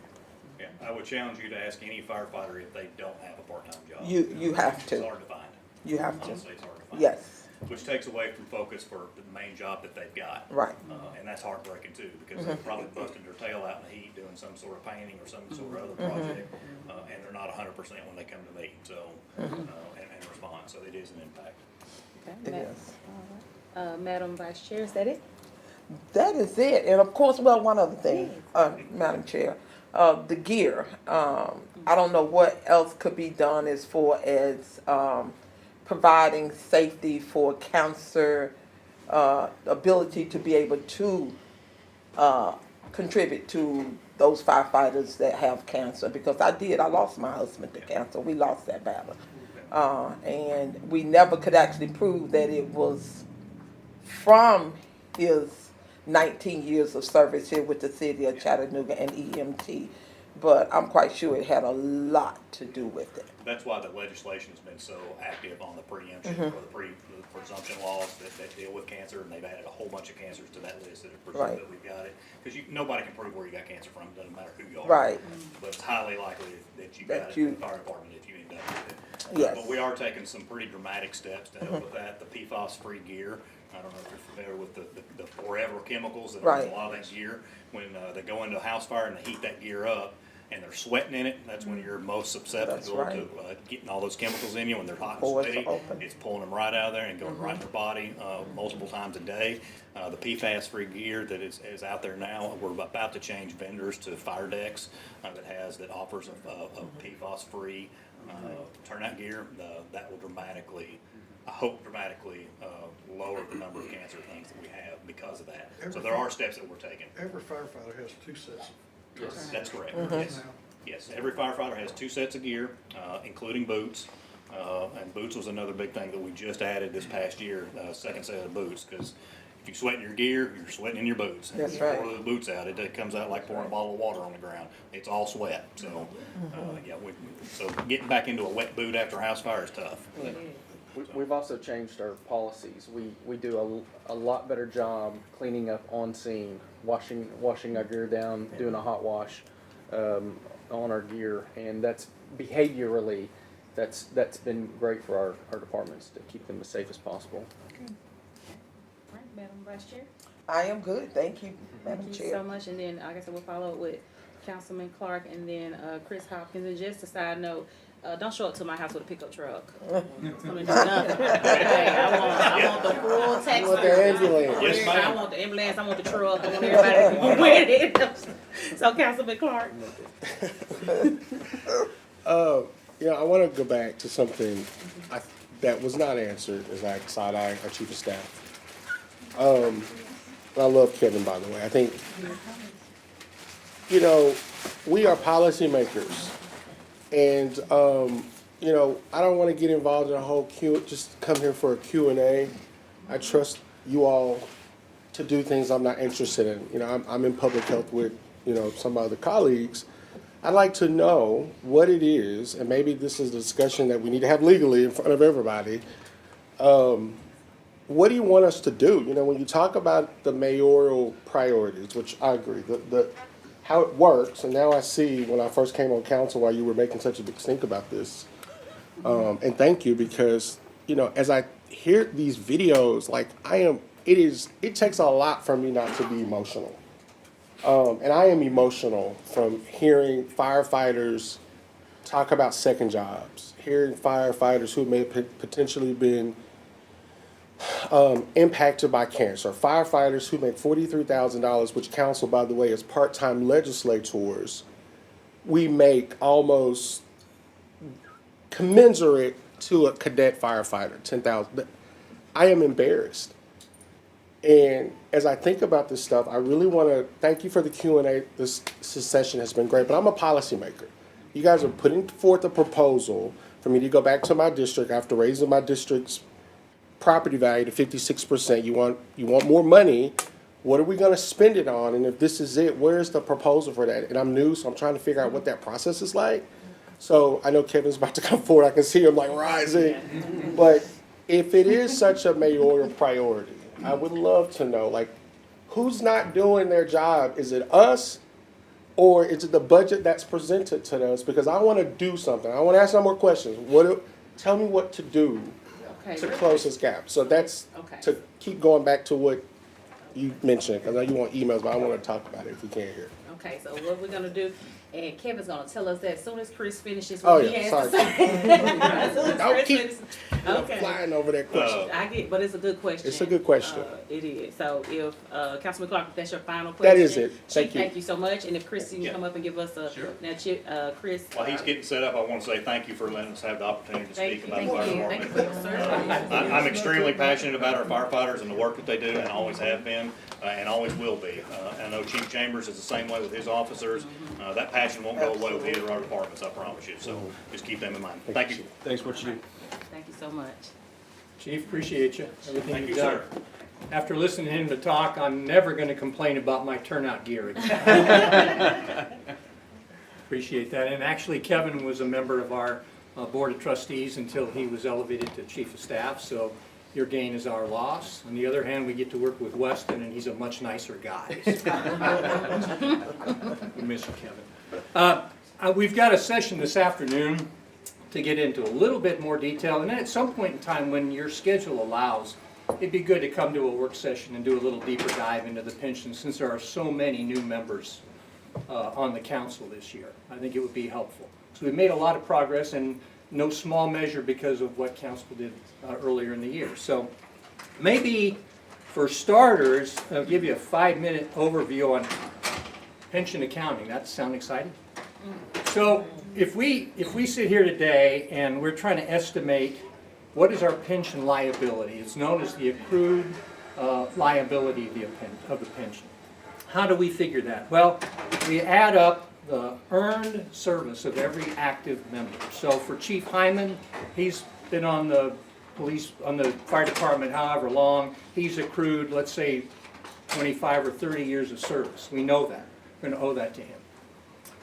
We also know what we owe our current retirees on the pension. So all of the pension benefits that have actually been earned, let's say a brand new recruit who comes out and he's 1 year on the job, he's only accrued 1 year of service. So we add all of that up, and then we discount it back to the present to come up with a number. That's the accrued liability. That number today as we sit here is $576 million. Okay? I hope that makes some sense. We can get into the nitty-gritty at some point in time. One important factor is the discount rate, the denominator of that ratio. The smaller that is, the bigger the current number becomes. But we do an estimate. Our actuary estimates what is our total liability in current dollars today. So it's $576 million. As a result of the capital contribution that council made last year, our current, basically round numbers, our assets are $355 million. So there's a gap there, right? And one of the ways we measure the health of a pension fund is called the funded ratio. So if you take 355 divided by 576, you get about 62%. And that's the number we're throwing around right now. That number was in the neighborhood of 58% last year. And as a result of the capital contribution, we were able to get that north of 60%. 60 is, although it's not a legal threshold, it's kind of a de facto minimum standard for the health of for a decent, healthy pension. We are on a glide path today, as I'll talk this afternoon, to get to 70 and 80% funded within a relatively short period of time. So we're on the right track, and we'll talk about that more today. But I did want to mention that. So the way that we measure the impact of the pension of any changes we might make, including salary adjustments, is one of the things we'll do is look at what does that do to our funded ratio of the pension. So let's say round numbers, we're at 62% today, 61.7, keep it simple, 62. We did an analysis back in November of a 25% proposed pay increase, which is essentially what we did back in 2021, right? Is that the right year? Okay, so how is that going to affect the pension? It's going to increase our liability, and here's how. The pension benefit is based upon the 36th highest consecutive months of pay, right? So let's say the last 3 years. So somebody is 3 years from retirement, we give them a pay increase. Let's just say 25% because that's what we looked at. That is going to factor into their pension payment forever, for the rest of their life, right? So that, now our liability has increased by that amount. When we discount that back, that 576 million may go to 620 million or something like that. So conceptually, does that make sense? That's how it affects the pension. That's the transmission mechanism. Just in terms of round numbers, based on an analysis our actuary did back in November, and it's a little out of date because of the capital contribution, and we had a pretty good year with the investments. But just using that January 1st valuation from this year, a 25% pay increase would roughly reduce that funded ratio from 62% down to about 58%. It's actually a little less than 4%. So that's how you can kind of gauge the overall impact on the funded status of the pension. Doesn't change the current assets in the pension, but what it does do is it increases the future liability. So when you discount that back, that disparity grows just a little bit, and it grows by about 4 percentage points, 3.8. I know former Councilman Ledford and I have talked about it. We've talked about it over the years. The pay raise in 2021 decreased the funded ratio by about 3%. And the reason that it's a little bit smaller and a little bit bigger this time is it's not two 25% increases. It's compounded, right? So it's really not a 50% increase. It would be a 56% increase if that was the number. And I'm not clear on what number is in play. But I just hope that helps give you a general overview of the impact. So you could say it's going to reduce our funded status in the pension today as we sit here by about 4 percentage points from 62 to about 58. Is that helpful? Yes, okay. So we have two questions, Councilwoman Burrs followed by Madam Chair. Anybody else? Okay, Councilwoman Burrs. Trying to figure out the best way to word this, and so Chris, I'm not sure if it's a question for you or for Kevin or both, but just based on what you said, I'm thinking more long term.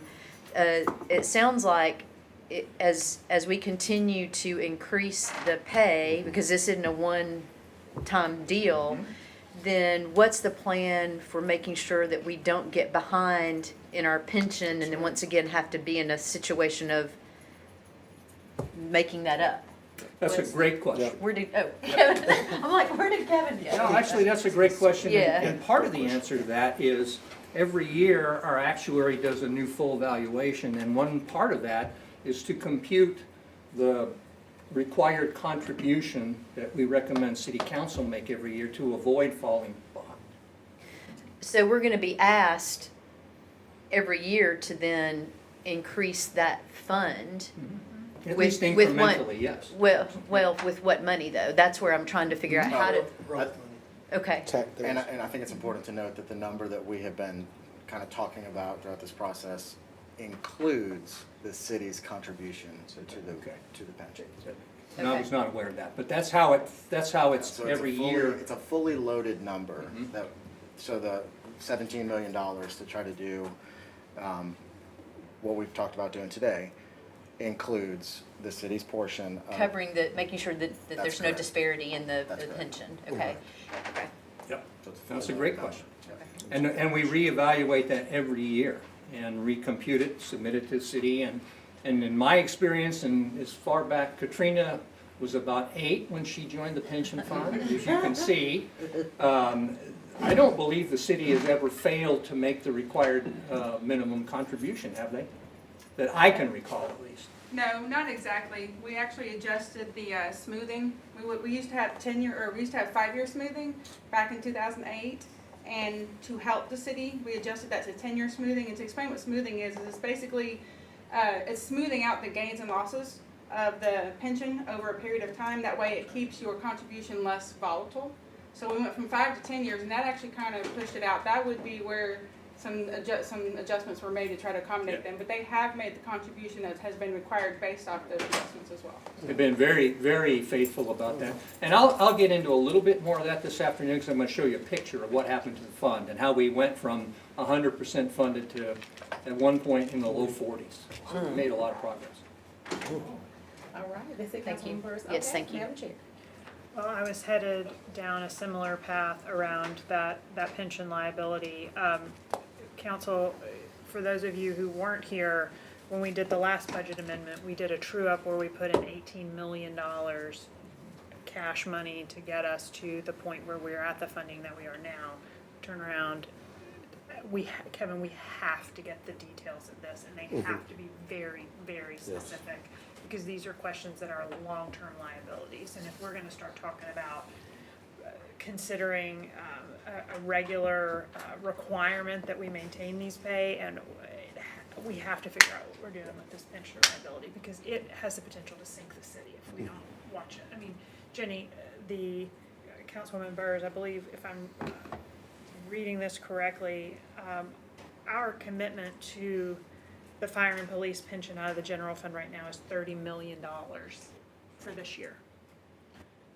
In comparison, our general pension commitment is $11.9 million for many fewer employees, but there's just a lot to think about that we have to take very seriously as we consider any kind of changes to this. And you know, when we looked at going to the 18-year-olds with the fire department, that was a robust conversation that we had to get lots of answers from Chris around what is the potential impact to our fire and police pension, because it's a very important benefit and we have to carry that responsibility diligently. Thank you. And let me tag on to that point, because there's another side of this coin, and what you all have been talking about all day long is recruiting and retention. So if we have a first responder who's 28 years in, they're unlikely to leave to go to Eastridge. Right.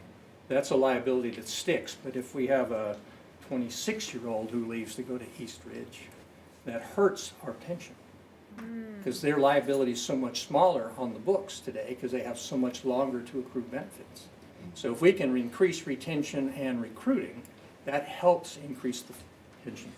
Give you an interesting tidbit.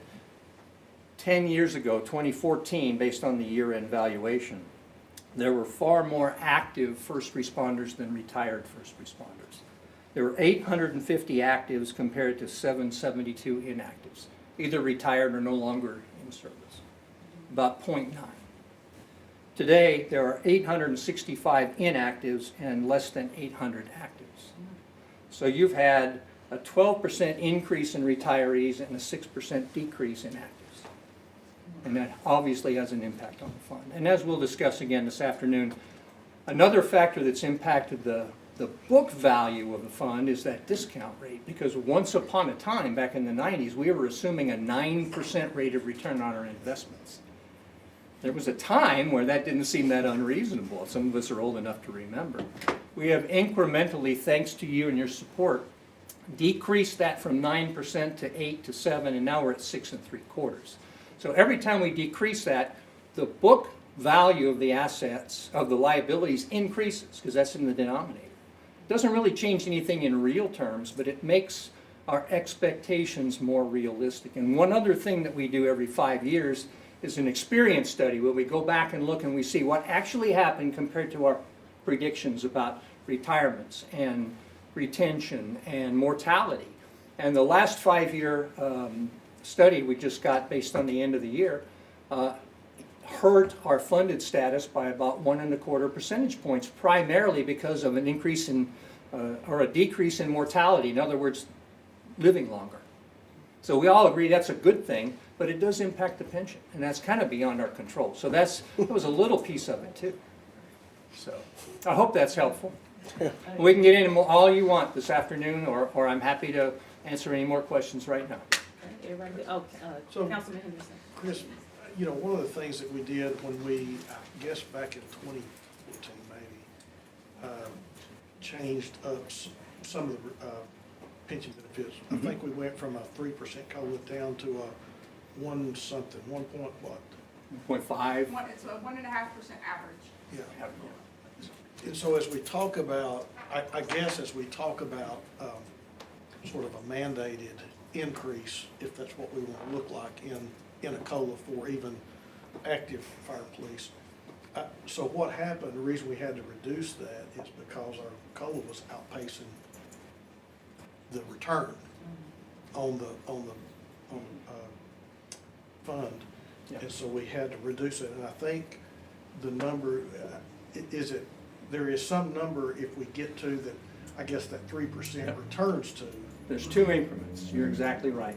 Once we get to 70% funding, Katie, you'll have to fill me in on the exact number, but 70 is the first threshold. Once we get to 70% funded, we actually go, because part of that task force change in the COLA was not just changing from a 3% to a 1.5%.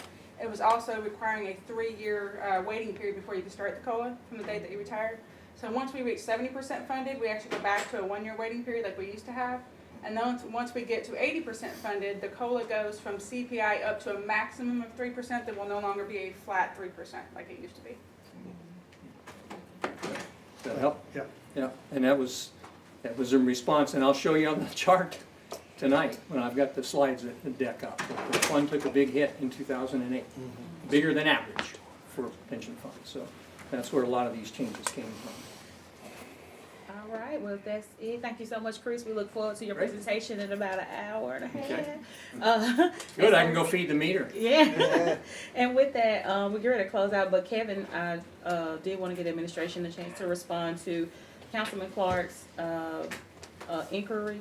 And also, just a request, if you could just send the budget request information. I'm sure you're gonna respond to this too. Budget request information prior to next week, so we'll have a chance to review that as well. And then we'll have some closing remarks by Councilman Henderson. All right, sure. Okay. So I think it would be helpful just to kind of like zoom out and talk about what we're doing and how we got to this point. So during the regular budget education sessions and when we were talking about funding for fiscal year 26, we communicated to you guys that we did not have the resources to do both fire and police raises for the year, the 3% adjustment. And then we also talked about how there's this lingering and growing gap with respect to sworn compensation that we intended to address via an amendment after the reappraisal cycle. And then we, in the spirit of partnership, the way that we're doing this is by just giving you guys the information that we're looking at, right? And so we started with last week's presentation with what we are observing with reappraisal, and then we went back and took another look at our current budget, currently enacted budget.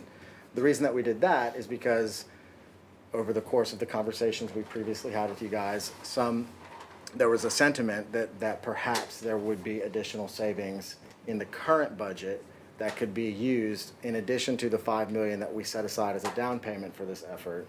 And so we have been looking at the budget in the months or the weeks since we passed the full budget earlier this year. The administration does not believe that there's additional cuts in the budget. And we talked about that last week. And then this week, another topic that came up in previous conversation was around, is it possible that the enacted budget for both police and fire contains money that they could use towards funding the needed increase for compensation? And so these two presentations today, these were not the administration's proposal of what we think we should do. What they were intended to be was a level set on current budget to demonstrate to you guys that at both police and fire, there's not excess revenue hanging around. And then it was also their chance to make their appeal and to tell you from their perspective what they think is needed to close the gap with respect to compensation. And so next week, the reason that we have the budget work sessions for next week set up the way that they are is because, pursuant to previous conversations where you guys had indicated to the administration that there might be additional areas to cut the current budget, we wanted to create an opportunity for you guys to bring those forward, because again, the administration does not support cutting this budget. But if you guys, it is well within your purview to line item amend the budget, and so if you think that there are things that should be cut in it, you should bring them forward, and then you can decide if that's something that you want to do.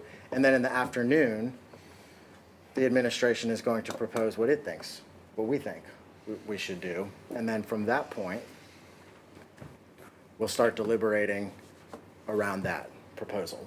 Does that answer the question? All right, thank you so much. Kevin, I appreciate that. And talking about next week, we do have Councilman Henderson, if you want to provide an update about regarding those budget proposals. Just a quick overview. Of what I would propose? Well, so I did want to put this out here so that the council could be considering this all week. And I know that the proposal that I'm going to consider or propose, Chief, I know you're not a fan of it. Probably the fire and police are not going to necessarily be a fan of it because of the way I'm going to propose it. But in thinking about this hill that we have to climb, I do think, and I would like for the council to consider a multi-year approach to this hill that we have to climb. In addition to the $5 million that we already have from the budget amendment, I did an informal survey, and I think Chairwoman Hill did the same thing at a neighborhood association, that the residents, and I've got the surveys with me, indicated that besides just cuts to the budget in order to make up shortfall for fire and police pay, they would rather see like a 3% yearly increase as opposed to one large increase. And I went back and looked at tax increases from about 1990. And if I did my math right, what I found was about every 4 years, on average, there was a 12% increase. So that's where I came up with the 3% a year number. So 3% of $1.55, which is the certified rate right now, equals roughly 4.65 cents. If we round that up to a nickel, that would generate us about $5 million. And on a house that would cost $400,000, that would be about an additional $50 of increased property taxes on a $400,000 house, which I think is certainly doable. Well, probably shouldn't editorialize there. That's probably everybody's opinion. Now, my next proposal, we could do one of two things, in my opinion, that I think we might want to consider. Either we do a 1% cut across the board, excluding fire and police, because that's where the money needs to go. That would generate about $1.9 million, which with the $5 million in the amendment, the $5 million through a nickel on the property tax, and then 1.9, that roughly gets us to the halfway point of where we need to be. That then allows us the rest of the year, that Madam Chair, you could host budget hearings so that we can then have a longer period of time to address what we do in 2027, where we look at growth revenue and where we also look at possible places that we can cut. Because when we start throwing out line item cuts or line item, slashes to this budget, what I think needs to be cut is not necessarily what Councilwoman Hill or Chairwoman Hill thinks needs to be cut. So, in my opinion, I think we're going to have difficulty agreeing on enough cuts on a line by line item, and that's the reason I'm proposing just a 1% across the board, so that everybody takes a little bit of the hit. And of course here again I'm throwing out a line item cut. A relatively new service that we offer to the city is curbside recycle. If we cut that, we eliminated that, that would save us about $1.3 million. That would just be, and then everybody gets to keep their 1%. That's just throwing it out there for information. And I seem like I can already tell from Chairwoman Dotley that she's not a fan of that, which many may not be. But Will you say those numbers again, Councilman? The nickel property tax would. so the nickel would give us 5 million. The 1% excluding fire and police would give us 1.9. And then eliminating curbside recycling would give us 1.3. What does that total, see, 1.9? That would get us to, depending on which one we do, it'd either get us 11.3 million or 11.9 million. But if we did all of that, it would do 11.3. Like if we did the 1% across the board, a nickel, and cut the recycling. And cut recycling? All of it is. Well, that would bump us up to 8.2 million. 13, somewhere around 13 million if we did the 1% and eliminated curbside. That would, I think, I didn't do all those because I didn't dream anybody would even consider both of those. We're just writing it down. Out of curiosity, did you do a resident survey on cutting curbside recycling? So one of the questions that when I said, what do you favor, and would you rather see a tax increase or cut services? And I listed, name 3. And curbside recycling did come up in that survey as one of the services that they said cut. So nearly everybody in the survey said, hey, cut services, but more people responded 3% every year as opposed to a one-time large tax increase. So I feel like I have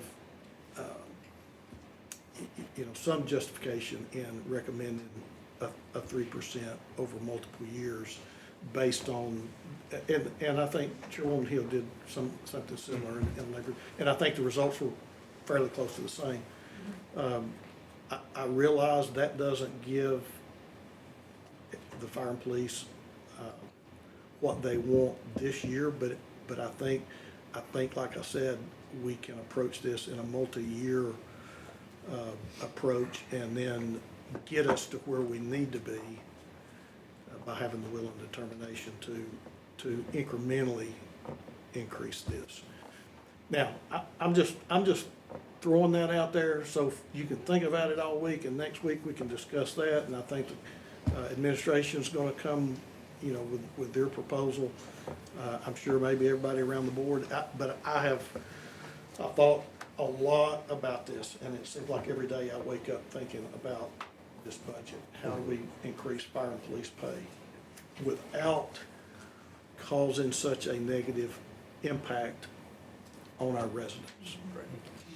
And I'm extremely concerned, after 4 years of runaway inflation, what that is going to impose on our households. So I think we've got a real balance that we have to achieve here. And I just feel like this offers a solution that offers a balance that I hope everybody can live with. So that's my proposal. All right. We have Madam Vice Chair, followed by Madam Chair, and then Councilman Clark, and then we'll go ahead and wrap this up and get ready for 3:30. Okay, thank you, Madam Chair. So Councilman Henderson, when you did your poll, was that just for Lookout Valley or was That was at a Lookout Valley Neighborhood Association. Okay. All right, because I would be interested to know with the whole city. Sure. What that would be well, like. I said, that was just Yeah. I called it an informal poll, but I would say Lookout Valley residents are by and large opposed to tax increases. And to be honest, I was shocked when I saw nearly everyone checked the 3% yearly. So that was, like I said, it was just I just wanted to get an idea of a sample in the city, and it was at a neighborhood association that where we were, I was going to be discussing this. So, like I said, it was informal. I don't think it may not have 4 legs. It might have just 2. I don't know. I'm like, I'm gonna give you 1.5. So anyway. Okay, all right. That's it, Madam Vice Chair. One other thing. I'm not a fan of just doing a part of something here when you've got a pot here that you can do it all. I'm not a fan. I mean, I always think, and I say this all the time, just go through, we know what it takes. Go through like a wrecking ball and fix it. Just fix it. I personally, I'm always going to go to my district aide. I get so sick and tired of us having to not have it all when we could have had it all in order to take care of whatever it was. So we're just still always left on the back burner or left out there to wait until the next time around. And then when the next time comes around, somebody else takes a portion of that. And then you still don't have what you want, which we could have had everything that we needed at the beginning of. I'm just not one that want to just penny pinch like that. Just do it if we have it to do it. It's needed. That's just me. That's me. I just 3% for what? Every 3 years or 4 years? Is that what it was? Every year. Every year, and then you even still, it's just, 3% is, what was it, 8 point something million? 5 million. And what was the total of millions? Just give me the number again. That was 12, 17. So then you're still looking at what, 3 years? But then, Well, so let me ask a question just for clarity. So you're proposing just an outright 17-cent property tax increase? I'm proposing whatever it needs to get us where we need to be. Whether it's, I don't know what the percentage is right now, is what I'm saying. I don't know what that is. Well, so we need 17 million to make up what we don't have with the 5. Well, maybe actually 18, according to the chief. Mm-hmm. But so it's a penny for every, it's $1 million for every penny. Mm-hmm. So if you're saying just hammer down, let's do a 17-cent property tax increase, then we'd add 17 cents onto the $1.55. If I understand that's what you're saying. What I'm saying is, I don't know that it's 17 cents. What was the number? It's $1.71. $1.71. So what is, my thing is, if it's $1.71, it depends on what that's going to look like for those that, and I understand that, how high that's going to hit some individuals. I do get that. But I also get the understanding that if you want to hit me with 3% this year, I might have 17% this year to do it. 2 years down the road, or the next 3 years down the road, I might not have a 0.5% to do anything, depending on what my situation is. So then I'm still going to be in the thing. I could, right now, I could have me a pot of gold somewhere and I could do it. But later on, it could not be the thing for me. But my thing is, I know from being a widow of a firefighter, I know from a district that has not had all that it needs as far as safety is concerned, that it is needed in order for us to have the balance that we need. Now, if I can pay that and it will give me the peace of mind and give me the safety and give me whatever my district as a whole is needing, because right now, when in years past, if it's been raised, even though we have been made and mandatory for us to pay it, how much of that pie did we actually get that benefited us to take care of whatever our needs were? If it's going to be cut, if it's going to be done without, it's going to always fall on those of the lesser end of that spectrum. We are going to be the ones that will have to suffer.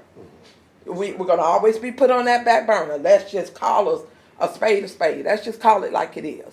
To sugarcoat it, it's no need to do it. Even if you pay 17%, even if we pay it, or if we don't pay the 17%, and we have to suffer through and pay 12%, how much of what we need in our district, and I'm going to use District 8, the great District 8, will we be able to get out of that pot that's going to take care of everything that we need?